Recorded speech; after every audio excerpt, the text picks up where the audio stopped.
Hi friends, Shilpa veg recipes ಚಾನಲ್ಗೆ ಸ್ವಾಗತ. ಇವತ್ತು ನಾವು ರಾಣೆಬೆನ್ನೂರಿಂದ ಕೇವಲ 10 ಕಿಲೋಮೀಟರ್ ದೂರದಲ್ಲಿರುವಂತಹ ಪುರಾಣ ಪ್ರಸಿದ್ಧವಾದಂತಹ ದೇವಾಲಯ ಮಾಲತೇಶ ಪ್ರಸನ್ನ ದೇವಾಲಯ, ಮೈಲಾರ ಲಿಂಗೇಶ್ವರನ ಇನ್ನೊಂದು ಹೆಸರೇ ಮಾಲತೇಶ, ಅಲ್ಲಿಗೆ ಹೋಗ್ತಾ ಇದ್ದೀವಿ. ಇದು ನಮ್ಮ ಮನೆ ದೇವರು ಕೂಡ, ಹಾಗಾಗಿ ಮನೆ ದೇವರಿಗೆ ಒಂದು ದರ್ಶನ ಮಾಡ್ಕೊಂಬರೋಣ ಅಂತ ಹೇಳಿ ಇವತ್ತು ಹೋಗ್ತಾ ಇದ್ದೀವಿ. ಇನ್ನು ಮೈಲಾರ ಲಿಂಗೇಶ್ವರ ಈ ಗುಡ್ಡದ ಮೇಲೆ ಬಂದು ನೆಲೆಸಿರೋದ್ರಿಂದ ದೇವರ ಗುಡ್ಡ ಅಂತ ಕೂಡ ಕರೀತಾರೆ. ಇನ್ನು ಮೈಲಾರ ಲಿಂಗೇಶ್ವರನ ಗುಡ್ಡದಯ್ಯ ಅಂತ ಕೂಡ ಕರೀತಾರೆ. ಇನ್ನು ಮೈಲಾರ ಲಿಂಗೇಶ್ವರ ಪರಶಿವನ ಅವತಾರ. ಹಾಗೆ ಮಲ್ಲಾಸುರ ಮತ್ತು ಮಣಿಕಾಸುರ ಎಂಬ ರಾಕ್ಷಸರು ಇರ್ತಾರೆ. ಅವರು ಋಷಿಮುನಿಗಳಿಗೆ ಯಜ್ಞ ಅಥವಾ ತಪಸ್ಸು ಮಾಡೋದಕ್ಕೆ ತುಂಬಾ ಅಡ್ಡಿಪಡಿಸ್ತಿರ್ತಾರೆ. ಅವರಿಗೆ ನಾನಾ ರೀತಿಯ ಕಾಟಗಳನ್ನು ಕೊಡ್ತಿರ್ತಾರೆ. ಇದರಿಂದ ಬೇಸತ್ತ ಅವರು ಪರಶಿವನ ಹತ್ರ ಹೋಗ್ಬಿಟ್ಟು ತಮ್ಮ ಒಂದು ಏನು ಸಂಕಷ್ಟ ಇದೆ ಅದನ್ನು ಹೇಳ್ಕೊಳ್ತಾರೆ. ಈ ಋಷಿಮುನಿಗಳ ಮನವಿಯನ್ನು ಪುರಸ್ಕರಿಸಿದ ಶಿವನು ರಾಕ್ಷಸರ ಸಂಹಾರಕ್ಕಾಗಿ ಮೈಲಾರ ಲಿಂಗೇಶ್ವರನಾಗಿ ಗೊರವಯ್ಯನ ರೂಪದಲ್ಲಿ ಬರ್ತಾನೆ. ಹಾಗೆ ಪಾರ್ವತಿ ದೇವಿ ಕೂಡ ಗಂಗೆ ಮಾಳಮ್ಮನ ರೂಪದಲ್ಲಿ ಅವತಾರ ತಾಳ್ತಾಳೆ. ಶಿವನು 7 ಕೋಟಿ ಗೊರವಯ್ಯನನ್ನು ಒಟ್ಟುಗೂಡಿಸಿ ಗೊರವರ ಸೈನ್ಯದೊಂದಿಗೆ ರಾಕ್ಷಸರ ಸಂಹಾರ ಮಾಡ್ತಾನೆ. ಹಾಗೆ ಬಳ್ಳಾರಿ ಜಿಲ್ಲೆಯ ಮೈಲಾರದಲ್ಲಿ ಮಣಿಕಾಸುರನನ್ನು ಸಂಹಾರ ಮಾಡಿದ್ರೆ ದೇವರ ಗುಡ್ಡದಲ್ಲಿ ಮಲ್ಲಾಸುರನನ್ನು ಸಂಹಾರ ಮಾಡ್ತಾನೆ.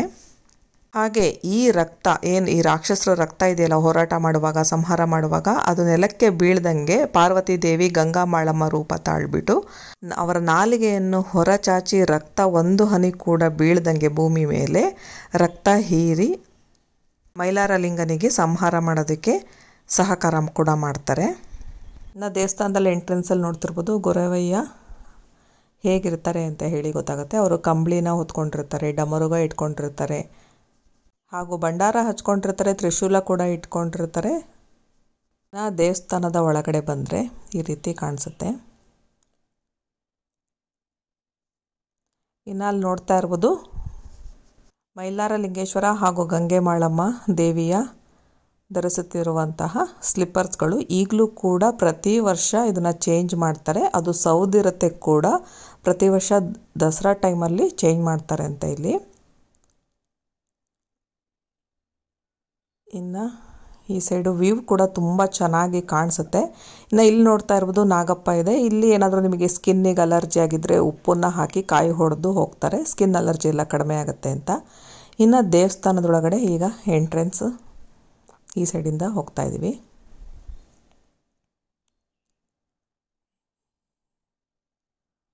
ಈಗ ಎಂಟ್ರೆನ್ಸು ದೇವಸ್ಥಾನದ ಒಳಗಡೆ ಹೋಗ್ತಾ ಇದ್ದೀವಿ. ಮೈಲಾರ ಲಿಂಗೇಶ್ವರ, ಇಲ್ಲಿ ಮಾಲತೇಶ ಪ್ರಸನ್ನ ಅಂತ ಹೇಳಿ ಈ ದೇವರನ್ನ ಕರೀತಾರೆ. ಮೈಲಾರ ಲಿಂಗೇಶ್ವರನ ಅವತಾರನೇ ಮಾಲತೇಶ ಪ್ರಸನ್ನ. ಆಮೇಲೆ ಭಾನುವಾರ, ಪ್ರತಿ ಭಾನುವಾರ ಕೂಡ ಮನೆ ದೇವರ ವಾರ ಆಗಿರುತ್ತೆ. ಮಾರ್ಗಶಿರ ಮಾಸದ ಶುಕ್ಲ ಪಕ್ಷದ ಷಷ್ಠಿಯಂದು ಅಂದರೆ ಚಂಪಷಷ್ಠಿಯಂದು ಮೈಲಾರ ಲಿಂಗೇಶ್ವರ ಮೈಲಾರದಲ್ಲೂ ಮತ್ತು ದೇವರಗುಡ್ಡದಲ್ಲಿ ಲಿಂಗಾವತಾರವನ್ನು ಹೊಂದುತ್ತಾರೆ. ನೋಡ್ತಾ ಇರ್ಬೋದು ಮೈಲಾರ ಲಿಂಗೇಶ್ವರ ಲಿಂಗಾವತಾರವನ್ನು ಹೊಂದಿರುವಂತಹ ಪ್ಲೇಸು. ಇನ್ನು ಇಲ್ಲಿ ನಾವು ಹಣ್ಣು ಕಾಯಿ ಮಾಡಿಸಿ ಪೂಜೆ ಮಾಡಿಸ್ಕೊಂಡು ಹೊರಟ್ವಿ.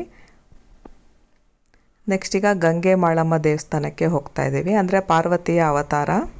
ಮಲ್ಲಾಸುರ ಹಾಗೂ ಮಣಿಕಾಸುರ ನಮ್ಮ ರಕ್ತ ಭೂಮಿ ಮೇಲೆ ಬೀಳಬಾರ್ದು ಅಂತ ಹೇಳಿ ಬ್ರಹ್ಮನ ಹತ್ರ ಕೇಳ್ಕೊಂಡಿರ್ತಾರೆ. ಇನ್ ಕೇಸ್ ಬಿದ್ದರೆ ಅದು ಕೋಟಿಗಟ್ಟಲೆ ರಾಕ್ಷಸರು ಹುಡ್ತಾರೆ ಅಂತ.